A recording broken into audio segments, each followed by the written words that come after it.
Hello students, welcome to Panchajanya IAS. ನಾನು Naveen Kumar.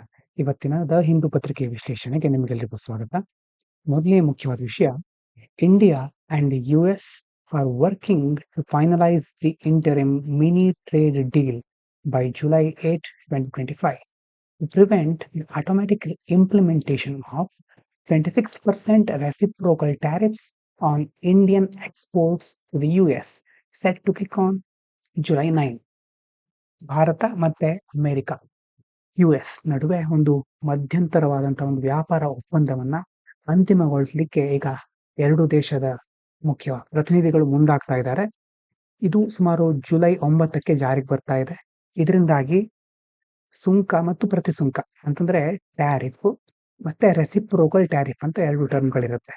Tariff ಅಂತಂದ್ರೆ ನಾವು ಒಂದು ವೇಳೆ ಬೇರೆ ದೇಶದಿಂದ ಆಮದು ಮಾಡ್ಕೊಳ್ತೇವೆ ಕೆಲವು ವಸ್ತುಗಳನ್ನ, ಅದರ ಮೇಲೆ ವಿಧಿಸುವ ಒಂದು ಸುಂಕ ಟ್ಯಾರಿಫ್ ಅಂತ ಹೇಳ್ತೇವೆ ಅದಕ್ಕೆ. ಈಗ ಪ್ರತಿಸುಂಕ ಅಂತಂದ್ರೆ ಏನು? ಉದಾಹರಣೆಗೆ ಎರಡು ದೇಶಗಳಿದೆ ಅಂತ ಇಟ್ಕೊಳ್ಳಿ, ಎ ಮತ್ತೆ ಬಿ.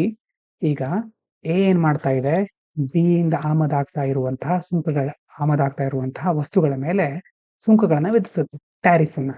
ಈಗ ರೆಸಿಪ್ರೋಕಲ್ ಟ್ಯಾರಿಫ್ ಅಂತಂದ್ರೆ ಏನು ಅಂತಂದ್ರೆ, ಈಗ ಎ ಹೇಗೂ ವಿಧಿಸ್ತಾ ಇದೆ ಟ್ಯಾರಿಫ್ ಅನ್ನ, ಇದನ್ನ ನೋಡ್ಕೊಂಡು ಬಿನು ಏನ್ ಮಾಡುತ್ತೆ, ಎ ಇಂದ ಆಮದಾಗ್ತಾ ಇರುವಂತಹ ವಸ್ತುಗಳ ಮೇಲೆ ಪ್ರತಿ ಸುಂಕವನ್ನ ವಿಧಿಸುತ್ತೆ. ಅದು ರೆಸಿಪ್ರೋಕಲ್ ಟ್ಯಾರಿಫ್ಸ್, ಸುಂಕಕ್ಕೆ ಪ್ರತಿಸುಂಕ ಅಂತ. ಹಾಗಾಗಿ ಅಮೆರಿಕ ಏನ್ ಮಾಡ್ತಾ ಇದೆ, ಭಾರತದಿಂದ ಹೋಗ್ತಾ ಇರ್ತಕ್ಕಂತಹ ವಸ್ತುಗಳ ಮೇಲೂ ರೆಸಿಪ್ರೋಕಲ್ ಟ್ಯಾರಿಫ್ ಅನ್ನು ಹಾಕಬೇಕು ಅಂತ ಮುಂದಾಗ್ತಾ ಇದೆ. ಈಗ ಬೇಸ್ 10% ಇತ್ತು ಮೊದಲಿಂದಾನು, ಅದು ಮುಂದುವರಿತಾ ಇದೆ, ಆ ಟ್ಯಾರಿಫ್ ಮುಂದುವರಿತಾ ಇದೆ. ಎಕ್ಸ್ಟ್ರಾ 26% ಟ್ಯಾರಿಫ್ ಅನ್ನ ಹಾಕಬೇಕು ಅಂತ ಅಮೆರಿಕ ಮುಂದಾಗ್ತಾ ಇತ್ತು. ಅದನ್ನ ಈಗ ಒಂದು ವ್ಯಾಪಾರ ಒಪ್ಪಂದದ ಮೂಲಕ ನಿಲ್ಲಿಸಲಿಕ್ಕೆ, ಅದನ್ನ ಮಾಡದೇ ಇರೋ ರೀತಿ ನೋಡ್ಕೊಳ್ಳಿಕ್ಕೆ ಎರಡು ದೇಶಗಳು ಮುಂದಾಗ್ತಾ ಇವೆ. ಮೊದಲೇ ಹೇಳಿದಾಗೆ ರೆಸಿಪ್ರೋಕಲ್ ಟ್ಯಾರಿಫ್ಸ್ ಅಂತಂದ್ರೆ ಏನು? ರಿಟಾಲಿಯೇಟರಿ duties that the US threatened to impose on Indian goods unless a deal is reached. India aims for a full exemption from these under interim agreement. ಮೊದಲು ಹೇಳಿದಾಗೆ ಇಲ್ಲೇನು, ಅಮೆರಿಕ ಭಾರತದ ವಸ್ತುಗಳಿಗೆ, ಆ ಒಂದು ಆಮದಾಗ್ತಾ ಇರುವಂತಹ ವಸ್ತುಗಳ ಮೇಲೆ, ಸರಕುಗಳ ಮೇಲೆ ವಿಧಿಸುವಂತಹ ಪ್ರತಿಸುಂಕ ರೆಸಿಪ್ರೋಕಲ್ ಟ್ಯಾರಿಫ್ ಅಂತಂದ್ರೆ. ಹಾಗಾಗಿ ಇದರಿಂದಾಗಿ ಈ ಒಂದು ಟ್ಯಾರಿಫ್ ನಿಂದ ಸಂಪೂರ್ಣ ವಿನಾಯಿತಿ ಪಡಿಲಿಕ್ಕೆ ಯಾವುದು ನಮ್ಮ ಭಾರತ ಗುರಿಯನ್ನ ಹೊಂದ್ಕೊಂಡಿದೆ. ಇನ್ನು ಜೆನೆಟಿಕಲಿ ಮಾಡಿಫೈಡ್ ಕ್ರಾಪ್ಸ್ ಅಂತ ಒಂದು ಟರ್ಮ್ ಬರುತ್ತೆ. ಇದನ್ನ ನೀವು ಸೈನ್ಸ್ ಅಂಡ್ ಟೆಕ್ನಾಲಜಿಯಲ್ಲಿ ಡೀಟೇಲ್ ಆಗಿ ನೋಡ್ತೀರಿ. US is pressing India to accept imports of GM crops like maize and soybean, but India opposes this due to regulatory norms and concerns about farmers' health and livelihoods. This agricultural sensitivity is a key stumbling block in current trade talks. ಏನ್ ಹೇಳ್ತಾ ಇದ್ದಾರೆ ಅಂತಂದ್ರೆ, ಈಗ ನಾವು ಒಂದು ವೇಳೆ ಅಮೆರಿಕದ ಜೊತೆ ಒಪ್ಪಂದ ಮಾಡ್ಕೊಂಡ್ವಿ ಅಂತಂದ್ರೆ ಅವಾಗ ನಮ್ಮ ಮೇಲೆ ಒತ್ತಡ ಬರುತ್ತೆ. ಅಮೆರಿಕ ಏನ್ ಹೇಳ್ತಾ ಇದೆ, ಮೆಕ್ಕೆಜೋಳ ಮತ್ತೆ ಸೋಯಾಬೀನ್ ಅಂತಹ ಕೆಲವೊಂದು ಜೆನೆಟಿಕಲಿ ಮಾಡಿಫೈಡ್ ಕ್ರಾಪ್ ಗಳನ್ನ ಹೆಚ್ಚು ಆಮದು ಮಾಡ್ಕೊಳ್ಳಿ ಅಂತ ನಮ್ಮ ದೇಶದ ಮೇಲೆ ಒತ್ತಡವನ್ನ ಹೇರ್ತಾ ಇದೆ. ಆದ್ರೆ ಭಾರತ ಇದನ್ನ ಅಷ್ಟು ಸುಲಭವಾಗಿ ಒಪ್ಕೊಳ್ತಾ ಇಲ್ಲ. ಯಾಕಂತಂದ್ರೆ ಕೆಲವೊಂದು ರೆಗ್ಯುಲೇಟರಿ ನಾರ್ಮ್ಸ್ ಗಳಿರುತ್ತೆ, ಮಾನದಂಡಗಳಿರುತ್ತೆ. ಒಂದು ವೇಳೆ ಅಮೆರಿಕದನ್ನೇ ನಾವು ಜಾಸ್ತಿ ನಮ್ಮ ದೇಶಕ್ಕೆ ಆಮದು ಮಾಡ್ಕೊಂಡಿವಿ ಅಂತಂದ್ರೆ ಅದಕ್ಕೆ ಬೆಲೆ ಸ್ವಲ್ಪ ಕಡಿಮೆ ಆಗಬಹುದು ಹೊರಗಿನಿಂದ ಬಂದಂತ ವಸ್ತುಗಳಿಗೆ. ಆಗ ದೇಶೀಯ ವಸ್ತುಗಳ ಬೆಲೆ ಜಾಸ್ತಿ ಆಗ್ಬಿಡುತ್ತೆ ಅಂತ ಜನರು ಯಾವ್ದನ್ನ ಖರೀದಿ ಮಾಡ್ತಾರೆ, ವಿದೇಶಿ ವಸ್ತುಗಳನ್ನ. ಹಾಗಾಗಿ ಆವಾಗ ದೇಶದಲ್ಲಿ ಇರುವಂತಹ ರೈತರಿಗೆ ಸಂಬಂಧಪಟ್ಟ ಹಾಗೆ ಅಥವಾ ರೈತರ ಜೀವನೋಪಾಯಕ್ಕೆ ಸ್ವಲ್ಪ ಕಳವಳಗಳು ಎದುರಾಗುತ್ತೆ. ಅವರಿಗೆ ಸ್ವಲ್ಪ ಪುಟ್ಟು ಬರಬಹುದು, ಅವರ ಜೀವನ ಅಸ್ತವ್ಯಸ್ತ ಆಗಬಹುದು. ಹಾಗಾಗಿ ಈ ಎಲ್ಲ ಕಾರಣಗಳಿಂದಾಗಿ ಭಾರತ ಇದನ್ನ ವಿರೋಧಿಸ್ತಾ ಇದೆ. ಇದು ಈ ಒಂದು ವ್ಯಾಪಾರ ಮಾತುಕತೆಯಲ್ಲಿ ಒಂದು ಅಡಚಣೆ ರೀತಿ ನಮ್ಗೆ ಕಾಣಿಸ್ತಾ ಇದೆ. ಕೆಲವು ದಿನಗಳ ಹಿಂದೆ ಒಂದು ಟರ್ಮ್ ನೋಡಿದ್ವಿ, ಇನ್ನೊಂದು ಅಗ್ರಿಕಲ್ಚರ್ ಜೊತೆ ಇನ್ನೊಂದು ಯಾವ ಒಂದು ಸಮಸ್ಯೆ ಇದೆ, ಡೇರಿ ಪ್ರಾಡಕ್ಟ್ ಗಳಿಗೆ ಸಂಬಂಧಪಟ್ಟಿದ್ದು. ಅದನ್ನ ಸಹ ನೆನ್ಪು ಮಾಡ್ಕೊಳ್ಳಿ. ಡೇರಿ ಪ್ರಾಡಕ್ಟ್ ಗಳಿಗೆ ಸಂಬಂಧಪಟ್ಟ ಹಾಗೆ ಏನ್ ಪ್ರಾಬ್ಲಮ್ ಆಗಿತ್ತು, ಹಾಲಿನ ಉತ್ಪನ್ನಕ್ಕೆ ಸಂಬಂಧಪಟ್ಟಿದ್ದು. ಅಮೆರಿಕದಲ್ಲಿ ಹಸುಗಳಿಗೆ ಮಾಂಸ ಅಥವಾ ಫೀಡ್ ಸ್ಟಾಕ್ ಅನ್ನ ಮಾಂಸದ ಮೂಲದಿಂದ ಕೊಡ್ತಾರೆ. ಹಾಗಾಗಿ ಅಲ್ಲಿಂದ ಆ ಒಂದು ಹಸುಗಳಿಂದ ಬರುವಂತಹ ಹಾಲು ಸಹ ಇನ್ಯಾವುದೋ ಪ್ರಾಣಿಜನ್ಯ ಆಗಿರುತ್ತೆ ಅಂತ ಭಾರತೀಯರು ಎಷ್ಟೋ ಸಾರಿ ಅದನ್ನ ನಿರ್ಬಂಧಿಸ್ತಾ ಇದ್ದಾರೆ. ಡೇರಿಗೆ ಸಂಬಂಧಪಟ್ಟ ಹಾಗೆ, ಹಾಲಿನ ಉತ್ಪನ್ನಗಳಿಗೆ ಸಂಬಂಧಪಟ್ಟ ಹಾಗೆ ಎಷ್ಟೋ ಬೇರೆ ಬೇರೆ ರೀತಿ ಇಲ್ಲಿ ಅದಕ್ಕೆ ಭಿನ್ನಾಭಿಪ್ರಾಯಗಳಿದೆ. ಇದು ಸಹ ಒಂದು ಅಲ್ಲಿ ಕಾರಣ. ಆ ಒಂದು ವ್ಯಾಪಾರ ಮಾತುಕತೆಯಲ್ಲಿ ಕೆಲವು ಅಡಚಣೆ ಉಂಟಾಗ್ಲಿಕ್ಕೆ ಇದು ಸಹ ಕಾರಣ. ಮುಂದಿನದು, India China to continue dialogue on border issues. Bharat ಮತ್ತೆ ಚೀನಾಕ್ಕೆ ಸಂಬಂಧಪಟ್ಟ ಹಾಗೆ ಅವಾಗವಾಗ ಇಂತಹ ಮಾತುಕತೆಗಳನ್ನ ನೋಡ್ತಾ ಇದ್ದೇವೆ. ಆದ್ರೆ ಇವತ್ತು ಈ ಒಂದು ಸಂದರ್ಭದಲ್ಲಿ ಬಹಳ ಮುಖ್ಯವಾದ ಮಾತುಕತೆ defence minister Rajnath Singh and Chinese defence minister admiral Dong Jun ಏನಾಗಿದ್ದಾರೆ, ಇಬ್ರು ಭೇಟಿಯಾಗಿದ್ದಾರೆ. Met on the sidelines of the SCO defence ministers meeting in Qingdao Qingdao ಅನ್ನುವಂತ ಎಲ್ಲಿ ಕ್ವಿಂಗ್ಡಾವೋ ಅಂತ ಹೇಳಬಹುದು. SCO ಮೀಟಿಂಗ್ ನ ಬಗ್ಗೆ ನೀವು ನೋಡಿದ್ವಿ, ಏನ್ ಹೇಳ್ತಾ ಇದ್ರು, ಪಹಲ್ಗಾಮ್ ಅಟ್ಯಾಕ್ ಆಗಿದ್ದಾನೆ, ಅವ್ರು ಒಪ್ಕೊಳ್ಳಿಲ್ಲ ಅಥವಾ ಅದ್ರ ಬಗ್ಗೆ ಯಾವುದೇ ಉಲ್ಲೇಖ ಮಾಡಲಿಲ್ಲ. ಒಪ್ಕೊಳ್ಳಿಲ್ಲ ಅನ್ನೋಕ್ಕಿಂತ ಅದನ್ನ ಅಷ್ಟು ತೀವ್ರವಾಗಿ ಚೆನ್ನಾಗಿ ಅವರು ಪರಿಗಣಿಸಲೇ ಇಲ್ಲ ಆ ಒಂದು ಮೀಟಿಂಗ್ ನಲ್ಲಿ. ಆದ್ರೆ ಅಲ್ಲಿ ಚೀನಾದ ಜೊತೆ ನಾವು ನಮ್ಮ ದೇಶದ ಡಿಫೆನ್ಸ್ ಮಿನಿಸ್ಟರ್ ಹಾಗೂ ಅಲ್ಲಿನ ರಕ್ಷಣಾ ಸಚಿವರು ಮಾತುಕತೆ ನಡೆಸಿದ್ದಾರೆ, ಭೇಟಿಯಾಗಿದ್ದಾರೆ. To recommit the continue dialogue on disengagement, de-escalation, border management and permanent delimitation of the disputed 3800 kilometre Himalayan border, LAC ಅಂತ ಕರೀತೇವೆ, ಲೈನ್ ಆಫ್ ಆಕ್ಚುಯಲ್ ಕಂಟ್ರೋಲ್, ಭಾರತ ಮತ್ತೆ ಚೀನಾದ ನಡುವಿನ ಗಡಿ ಭಾಗ, ಆ ಒಂದು ಗಡಿ ಭಾಗದಲ್ಲಿ ಇರುವಂತಹ ರೇಖೆ. ಈಗ ಎರಡು ದೇಶದ ರಕ್ಷಣಾ ಸಚಿವರು ಮಾತಾಡ್ಕೊಂಡಿದ್ದಾರೆ. ಸಂಪರ್ಕ ಮತ್ತೆ ಉದ್ವಿಗ್ನತೆಗೆ ಸಂಬಂಧಪಟ್ಟಿದ್ದು, ಗಡಿ ನಿರ್ವಹಣೆ ಹೇಗ್ ಮಾಡಬೇಕು, ಮತ್ತೆ LAC ಕುರಿತಾಗಿ ಏನಾದ್ರೂ ಒಂದು ನಿರ್ಧಾರಕ್ಕೆ ಬರಬಹುದಾ ಅಂತ ಇಬ್ರು ಮಾತಾಡ್ಕೊಂಡಿದ್ದಾರೆ. ಇಲ್ಲಿ ನೋಡಿ, ಶಾಶ್ವತವಾದಂತಹ ಡಿಲಿಮಿಟೇಷನ್, ಇದ್ರ ಬಗ್ಗೆ ಕೆಳಗಡೆ ಹೇಳ್ತೇನೆ. ಹಾಗಾಗಿ ಅದ್ರ ಬಗ್ಗೆ ನಿರಂತರ ಒಂದು ಸಂವಾದ ನಡೆಸಲಿಕ್ಕೆ ಇಬ್ರು ತಯಾರಿದ್ದೇವೆ ಅಂತ ಹೇಳ್ಕೊಂಡಿದ್ದಾರೆ. ಏನಿದು ಪರ್ಮನೆಂಟ್ ಡಿಲಿಮಿಟೇಷನ್ ಅಂತಂದ್ರೆ, it's refers to formerly marking and agreeing upon exact border alignments along the LAC. ಈ ಡಿಲಿಮಿಟೇಷನ್ ಅನ್ನುವಂಥ ಟರ್ಮ್ ಅನ್ನ ಇನ್ನೊಂದು ಕಡೆ ಸಹ ನಾವು ನೋಡ್ತಾ ಇರ್ತೇವೆ. ಲೋಕಸಭೆ ಸ್ಥಾನಗಳಿಗೆ ಸಂಬಂಧಪಟ್ಟ ಹಾಗೆ ಕ್ಷೇತ್ರ ಮರುವಿಂಗಡಣೆ ಮಾಡಬೇಕು ಅಂತ ಆವಾಗ ಸುದ್ದಿಯಲ್ಲಿ ಇರ್ತದೆ ಈ ಒಂದು ಟರ್ಮ್. ಯಾಕೆ? ಮುಖ್ಯವಾಗಿ ಆ ಒಂದು ಪ್ರದೇಶದ ಬಾರ್ಡರ್ ನ ಮರುಹೊಂದಿಸೋದು.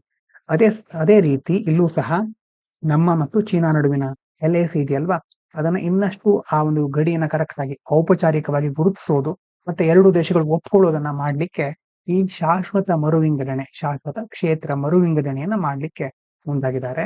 It's a critical step towards resolving static boundary dispute between India and China. ಹಾಗಾಗಿ ಇದೇನ್ ಮಾಡ್ತಾ ಇದೆ, ಇಟ್ ರಿಪ್ಲೇಸಿಂಗ್ ಟೆಂಪರರಿ ಡಿಸ್ಎಂಗೇಜ್ಮೆಂಟ್ ಪ್ರೋಟೋಕಾಲ್ಸ್. ಇದರಿಂದಾಗಿ ತಾತ್ಕಾಲಿಕವಾದಂತಹ ಕೆಲವು ಸಂಪರ್ಕ ಕಡಿತ ನಿಯಮಗಳಿರ್ತಾ ಇತ್ತು, ಅದು ಬದಲಾಗುತ್ತೆ. ಮತ್ತೆ ಭಾರತ ಮತ್ತೆ ಚೀನಾ ನಡುವಿನ ಒಂದು ವಿವಾದಗಳಿದೆಯಲ್ವಾ, ಇದನ್ನ ಪರಿಹರಿಸೋದ್ರಲ್ಲಿ ಇದೊಂದು ಪ್ರಮುಖವಾದ ಹೆಜ್ಜೆ ಅಂತ ಹೇಳಲಾಗ್ತಾ ಇದೆ. ನೀವು ಟ್ರಸ್ಟ್ ಡೆಫಿಸಿಟ್ ಅಂತ ಒಂದು ಟರ್ಮ್ ಬರುತ್ತೆ. ಟ್ರಸ್ಟ್ ಡೆಫಿಸಿಟ್ ಅಂತಂದ್ರೆ ಏನು? ನಂಬಿಕೆಯ ಕೊರತೆ, ನಂಬಿಕೆ ಇಲ್ಲದೆ ಇರೋದು. Mistrust between India and China that deepened after 2020 Galwan Valley clash is termed as trust deficit. Bharat ಮತ್ತೆ ಚೀನಾ ನಡುವೆ ಒಂದು ವಿಶ್ವಾಸ ಮೊದಲಿದ್ದು ಆಮೇಲೆ ನಿಧಾನವಾಗಿ ಮರೆಯಾಗ್ತಾ ಹೋಯಿತು. ಯಾಕಂತಂದ್ರೆ ನಂಬಿಕೆಯ ಕೊರತೆ ಎದುರಾಗಿತ್ತು. ಮುಖ್ಯವಾಗಿ 2020ರಲ್ಲಿ ಗಲ್ವಾನ್ ವ್ಯಾಲಿ ಕ್ಲಾಶ್ ಆಗಿತ್ತು, ಎಷ್ಟೋ ಜನ ಸಾವನ್ನಪ್ಪಿದ್ರು ಅದರಲ್ಲಿ. ಹೀಗಾಗಿ ಚೀನಾವನ್ನ ಭಾರತ ಇಬ್ರು ಒಬ್ಬರನ್ನೊಬ್ರು ನಂಬ್ಕೊಳ್ತಾ ಇರ್ಲಿಲ್ಲ. ಈಗ ಒಂದು ಒಳ್ಳೆಯ ಬೆಳವಣಿಗೆ ಮೂಡ್ತಾ ಇದೆ ಎರಡು ದೇಶಗಳ ನಡುವೆ ಅಂತ ನಾವು ಅನ್ಕೊಳ್ಬಹುದು. Reducing it through structured dialogue and transparent action forms cornerstone of current border management efforts. ಈ ಟ್ರಸ್ಟ್ ಡೆಫಿಸಿಟ್ ಅನ್ನ ಮುಖ್ಯವಾಗಿ ಸಂವಾದದ ಮೂಲಕ ಮತ್ತೆ ಟ್ರಾನ್ಸ್ಪರೆಂಟ್ ಎಫರ್ಟ್ಗಳ ಮೂಲಕ, ಪಾರದರ್ಶಕ ಕ್ರಮಗಳನ್ನ ಕೈಗೊಳ್ಳೋದ್ರ ಮೂಲಕ ಕಡಿಮೆ ಮಾಡೋದ್ರಿಂದ ಏನಾಗುತ್ತೆ, ಗಡಿ ನಿರ್ವಹಣೆಯನ್ನ ಇನ್ನಷ್ಟು ಚೆನ್ನಾಗಿ ನಿರ್ವಹಿಸಬಹುದು, ಮುಂದುವರ್ಸ್ಕೊಂಡು ಹೋಗಬಹುದು ಅಂತ ಇದರಲ್ಲಿ ಹೇಳ್ತಾ ಇದ್ದಾರೆ. ಇನ್ನು ಬೈ ಬ್ಯಾಕ್ ಗೆ ಸಂಬಂಧಪಟ್ಟ ಹಾಗೆ ಒಂದು ನ್ಯೂಸ್ ಇದೆ. What is a buy back? ಏನು ಬೈ ಬ್ಯಾಕ್ ಅಂತಂದ್ರೆ, when a company buys its own shares from the market or shareholders. Company ತನ್ನದೇ ಆದಂತಹ ಸ್ವಂತ ಷೇರುಗಳನ್ನ ಮಾರುಕಟ್ಟೆಯಿಂದ ಅಥವಾ ಷೇರುದಾರರಿಂದ ವಾಪಸ್ ಖರೀದಿ ಮಾಡಿದಾಗ ಅದನ್ನ ಬೈ ಬ್ಯಾಕ್ ಅಂತ ಕರೀತಾರೆ. It is called buy back. It reduces the number of shares in the market. Company ತನ್ನ ಶೇರ್ನ ವಾಪಸ್ ತಾನೇ ಖರೀದಿ ಮಾಡ್ತಾ ಇದೆ ಅಂತಂದ್ರೆ ಮಾರುಕಟ್ಟೆಯಲ್ಲಿ ಇರುವಂತಹ ಷೇರಿನ ಪ್ರಮಾಣ ಕುಸಿತ ಆಯಿತು. ಯಾವುದೇ ಒಂದು ವಸ್ತುವಿನ ಒಂದು ಪೂರೈಕೆ ಕುಸಿತ ಆದಾಗ ಅವಾಗ ಏನಾಗುತ್ತೆ, ವ್ಯಾಲ್ಯೂ ಅದಕ್ಕೆ ಜಾಸ್ತಿ ಆಗುತ್ತೆ. It helps increase the value of the remaining shares. ಉಳಿದಿರುವ ಷೇರುಗಳ ಮೌಲ್ಯ, ವ್ಯಾಲ್ಯೂ ಕಡಿಮೆ ಆಗ್ತಾ ಹೆಚ್ಚಾಗ್ತಾ ಹೋಗುತ್ತೆ. ಯಾಕಂತಂದ್ರೆ ಅದರ ಷೇರಿನ ಸಂಖ್ಯೆ ಕಡಿಮೆ ಇದೆ, ಮೌಲ್ಯ ಈಗ ಜಾಸ್ತಿ ಆಗುತ್ತೆ. ಮಾರುಕಟ್ಟೆಯಲ್ಲಿ ಷೇರುಗಳ ಸಂಖ್ಯೆ ಕಡಿಮೆ ಮಾಡುತ್ತೆ, ಮೌಲ್ಯ ಜಾಸ್ತಿ ಆಗುತ್ತೆ. It is also a way to give money back to shareholders. ಈಗ ಡಿವಿಡೆಂಡ್ ಅಂತ ಕರೀತಾರೆ, ಲಾಭಾಂಶ ಅಂತ. ಅದೇ ರೀತಿ ಶೇರ್ ಹೋಲ್ಡರ್ ಗಳಿಗೆ ಹಣ ಹಿಂದಿರುಗಿಸ್ಲಿಕ್ಕೆ ಸಹ ಕಂಪನಿ ಈ ರೀತಿ ಮಾಡುತ್ತೆ ಕೆಲವೊಂದ್ಸಾರಿ. ಈಗ ಈ ಒಂದು ನ್ಯೂಸ್ ಅಲ್ಲಿ ಏನ್ ಹೇಳ್ತಾ ಇದ್ದಾರೆ ಅಂತಂದ್ರೆ, tax securities norm changes make buybacks less attractive. Buybacks ಕಂಪನಿಗಳು ತನ್ನದೇ ಶೇರ್ ಅನ್ನ ವಾಪಸ್ ತೆಗೆದುಕೊಳ್ಳೋದು ಈಗ ಲೆಸ್ ಅಟ್ರಾಕ್ಟಿವ್. ಅದರ ಬಗ್ಗೆ ಜಾಸ್ತಿ ಕಂಪನಿಗಳು ಮುಂದಾಗ್ತಾ ಇಲ್ಲ. ಯಾಕಂತಂದ್ರೆ ಫ್ಯೂವರ್ ಬೈಬ್ಯಾಕ್ಸ್ ಇನ್ 2025. 2025ರಲ್ಲಿ ಇಂತಹ ಬೈಬ್ಯಾಕ್ ಗಳು ಆದಂತಹ ಒಂದು ಸಂದರ್ಭಗಳು, ಅಂತ ಒಂದು ಸಿಚುವೇಶನ್ಗಳು ಬಹಳ ಕಡಿಮೆ ಇದೆ. Because new tax and SEBI rules have made them less attractive for companies and investors. ಹೊಸ ಹೊಸ ರೂಲ್ಸ್ ಗಳನ್ನು ತಂದಿದ್ದಾರೆ ನೋಡಿ. New tax rule from October 2024. 2024 October ಇಂದ ಸ್ವಲ್ಪ ಟ್ಯಾಕ್ಸ್ ಅಲ್ಲಿ ಚೇಂಜಸ್ ಮಾಡಿದ್ದಾರೆ. Earlier companies paid tax on buybacks. ಮೊದಲೆಲ್ಲ ಕಂಪನಿಗಳು ಈ ಬೈಬ್ಯಾಕ್ಸ್ ಮೇಲೆ, ಶೇರ್ ನ ವಾಪಸ್ ತಾವೇ ಖರೀದಿ ಮಾಡೋದ್ರ ಮೇಲೆ ಕಂಪನಿಗಳು ಟ್ಯಾಕ್ಸ್ ಅನ್ನ ಪೇ ಮಾಡ್ಬೇಕಿತ್ತು. ಈಗ ನಾವು shareholders have to pay tax. ಈಗ ಆ ಒಂದು ಷೇರುದಾರರು ಇರ್ತಾರಲ್ವಾ, ಅವರು ಟ್ಯಾಕ್ಸ್ ಅನ್ನ ಪೇ ಮಾಡಬೇಕು. Just like they do on dividends. Dividend ಗಳ ಮೇಲೆ ಹೇಗೆ ಅವರು ಲಾಭಾಂಶದ ಮೇಲೆ ಹೇಗೆ ಟ್ಯಾಕ್ಸ್ ಪೇ ಮಾಡ್ತಿದ್ರೋ, ಅದೇ ರೀತಿ ಬೈಬ್ಯಾಕ್ಸ್ ನ ಮೇಲೆ ಸಹ ಪೇ ಮಾಡ್ಬೇಕಾಗುತ್ತೆ. So investors get less profit. ಹೀಗಾದಾಗ ಯಾರು ಇನ್ವೆಸ್ಟ್ ಮಾಡಿರ್ತಾರೋ ಅವರಿಗೆ ಪ್ರಾಫಿಟ್ ಜಾಸ್ತಿ ಬರೋದಿಲ್ಲ, ಟ್ಯಾಕ್ಸ್ ಕಟ್ಟಬೇಕಾಗ್ತಾ ಇರುತ್ತೆ. ಇದು ಈ ಕಾರಣದಿಂದಾಗಿ ಬೈಬ್ಯಾಕ್ ಗಳ ಸಂಖ್ಯೆ ಕಡಿಮೆ ಆಗಿದೆ ಅಂತ ಈ ನ್ಯೂಸ್ ಅಲ್ಲಿ ಹೇಳ್ತಾ ಇದ್ದಾರೆ. ಇನ್ನು MCQ ನೋಡೋಣ ಅಂತಂದ್ರೆ, ಇವತ್ತು ಕಡಿಮೆ ಸುದ್ದಿ ಇದೆ. ಶನಿವಾರ ಆಗಿರೋದ್ರಿಂದ ಹಿಂದೂದಲ್ಲಿ ಸೈನ್ಸ್ ಅಂಡ್ ಟೆಕ್ನಾಲಜಿಗೆ ಸಂಬಂಧಪಟ್ಟ ನ್ಯೂಸ್ಗಳು ಇರೋದಿಲ್ಲ. ಟೆಕ್ಸ್ಟ್ ಅಂಡ್ ಕಾಂಟೆಕ್ಸ್ಟ್ ಅಂತ ಇನ್ನೊಂದು ಕಾಲಮ್ ಇರ್ತಾ ಇತ್ತು, ಅದು ಯಾವುದು ಇರೋದಿಲ್ಲ. ಕೇವಲ ಅಲ್ಲಿ ಸ್ಪೋರ್ಟ್ಸ್ ಆ ಜಾಗವನ್ನು ಆಕ್ರಮಿಸ್ಕೊಂಡ್ ಬಿಡುತ್ತೆ. ಹಾಗಾಗಿ ಕಡಿಮೆ ಸುದ್ದಿಗಳಿದೆ. ಕ್ವಶನ್ ನೋಡೋದಾದ್ರೆ, with reference to the ongoing India US trade negotiations consider the following statement.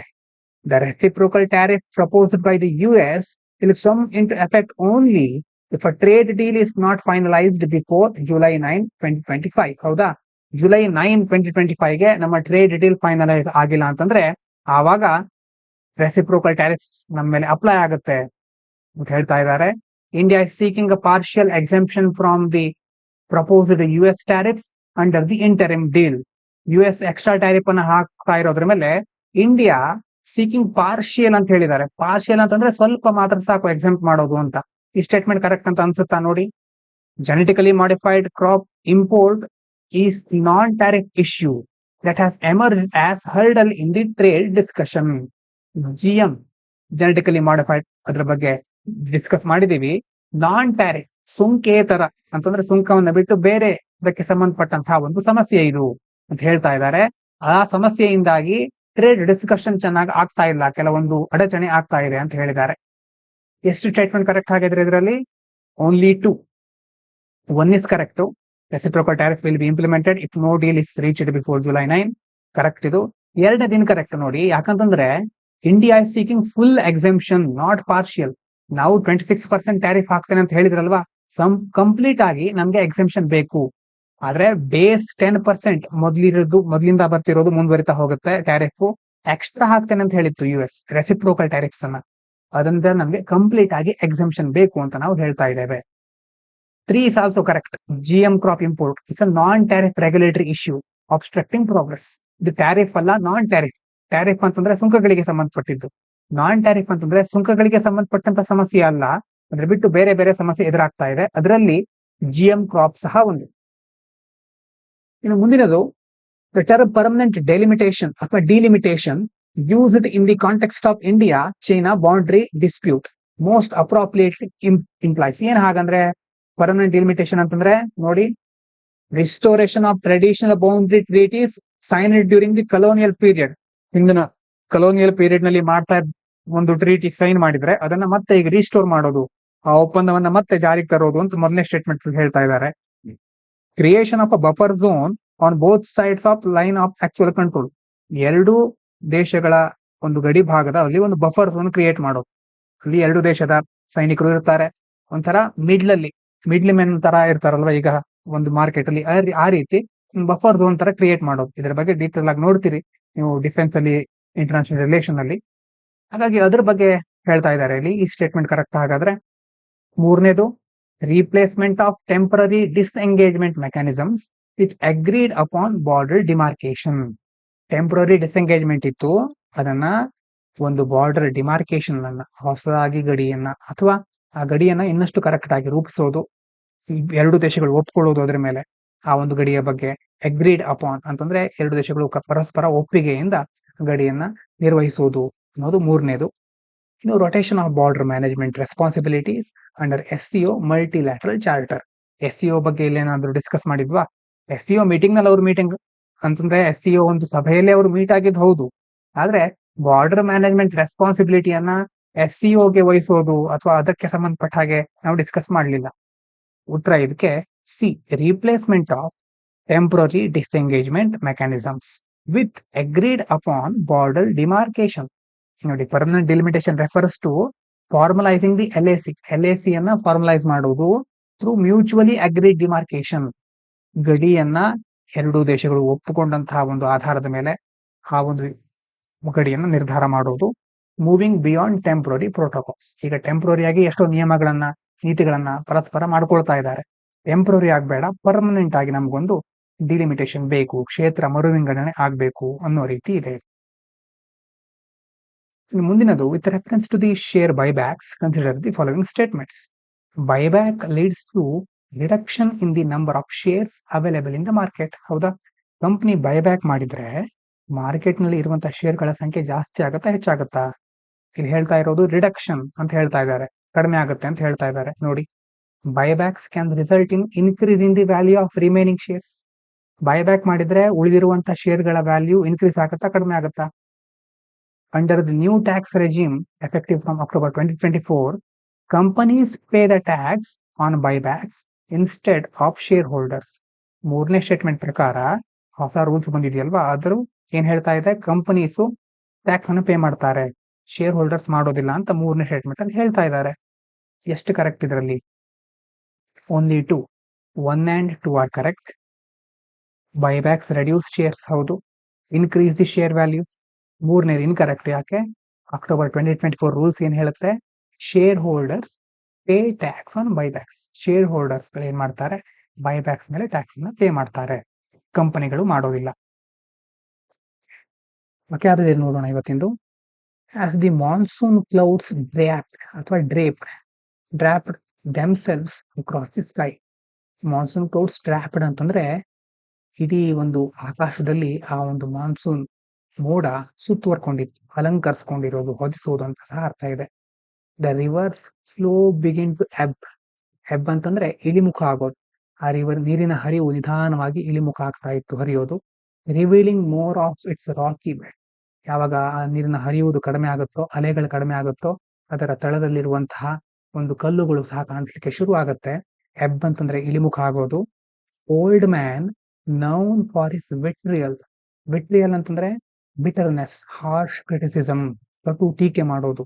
ಒಬ್ಬ ವಯಸ್ಸಾದ ವ್ಯಕ್ತಿ ಇದ್ರು, ಕಟುವಾದ ಟೀಕೆಗೆ ಬಹಳ ಎಲ್ಲ ಕಡೆ ಹೆಸರುವಾಸಿ. ಕಂಪ್ಲೇಂಟ್ ಲೌಡ್ಲಿ, ದೊಡ್ಡಕ್ಕೆ ಕೂಗುದು ಅಂತ ಅನ್ನೋಕ್ಕಿಂತ ಕಂಪ್ಲೇಂಟ್ ಮಾಡ್ತಾ ಇರೋದು. About the changing weather from the periphery of the village square. ಹಳ್ಳಿಯ ಒಂದು ಹೊರಭಾಗದಲ್ಲಿ, ಪೆರಿಫೆರಿ ಅಂತಂದ್ರೆ ಹೊರವಲಯ, ಎಡ್ಜು, ಬೌಂಡ್ರಿ, ಔಟ್ಸ್ಕಟ್ಸ್ ಅಂತ ಸಹ ಕರೀತೇವೆ. ಹಳ್ಳಿಯ ಹೊರವಲಯ ಅಥವಾ ಹಳ್ಳಿ ಒಂದು ಬೌಂಡ್ರಿಗೆ ಹೋಗಿ, ಈಗಿನ ಕಾಲದಲ್ಲಿ ಹೇಳ್ತಾರಲ್ಲ, ಈ ಮಳೆ ಯಾವಾಗ ಬರುತ್ತೋ ಯಾವಾಗ ಹೋಗುತ್ತೋ ಗೊತ್ತೇ ಆಗಲ್ಲ, ಸರಿನೇ ಇಲ್ಲ ಈಗ ವಾತಾವರಣ ಅಂತ ಹೇಳ್ತಾರಲ್ಲ, ಅದೇ ರೀತಿ ಆ ಒಂದು ವಯಸ್ಸಾದ ವ್ಯಕ್ತಿ ಕಂಪ್ಲೇಂಟ್ ಮಾಡ್ತಾ ಇದ್ರು. He believed the new generation would persecute anyone who dare to speak their mind. ಏನ್ ಅಂದ್ಕೊಳ್ತಾ ಇದ್ರೆ ಅಂತಂದ್ರೆ, ಹೊಸ ಜನರೇಷನ್ ಒಂದು ಈಗಿನ ಕಾಲದವರು ಅಂತ ಹೇಳ್ತಿರ್ತಾರಲ್ಲ ಹಿರಿಯರು, ಈಗಿನ ಕಾಲದವರೆಲ್ಲ ಪರ್ಸಿಕ್ಯೂಟ್ ಅಂತಂದ್ರೆ ಹಿಂಸಿಸೋದು, ಪೀಡಿಸೋದು.